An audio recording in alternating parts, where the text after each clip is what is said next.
Deal হয় সমানে সমান। তুই তো আমার লেভেলেই নেই, তুই তো এখন আমার কেনা প্রপার্টি। আমি চেয়েছি জন্যই তো তোর বাবা মা ভালো আছে। তুই যদি আমার সাথে উল্টাপাল্টা কিছু করিস, তোর বাবা মার কি হবে বাকিটা তুই বুঝে নে। পুরুষ কিছু পারুক আর না পারুক, দিন শেষে তার যত রাগ অভিমান ক্ষোভ আছে সব বইয়ের উপরে ছাড়ে। এটা নতুন কিছু না। আমিও দেখতে চাই এই খেলা কত দূর যায়। অন্য সব পুরুষের মতো আমাকে ভাবলে তুই ভুল করবি। আমি বাইরেও ভালো খেলতে জানি, ভিতরেও ভালো খেলতে জানি।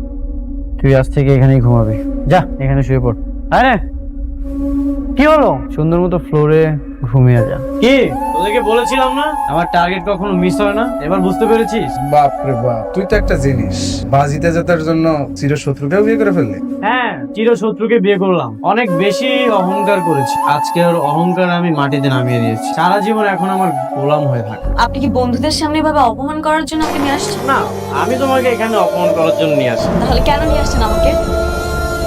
আমি তোমাকে এখানে এনেছি এইভাবে অপমান করার জন্য। বাসর ঘরে থাপ্পড় দিয়েছিলাম, সেটা তো 4 দেওয়ালের মধ্যে সীমাবদ্ধ ছিল, কেউ তো দেখেনি। এখন পাবলিক প্লেসে থাপ্পড় দিলাম, এখন বুঝতে পারছো কেমন লাগে? কাজটা কিন্তু ঠিক হয় না, কিন্তু নিজের বউ।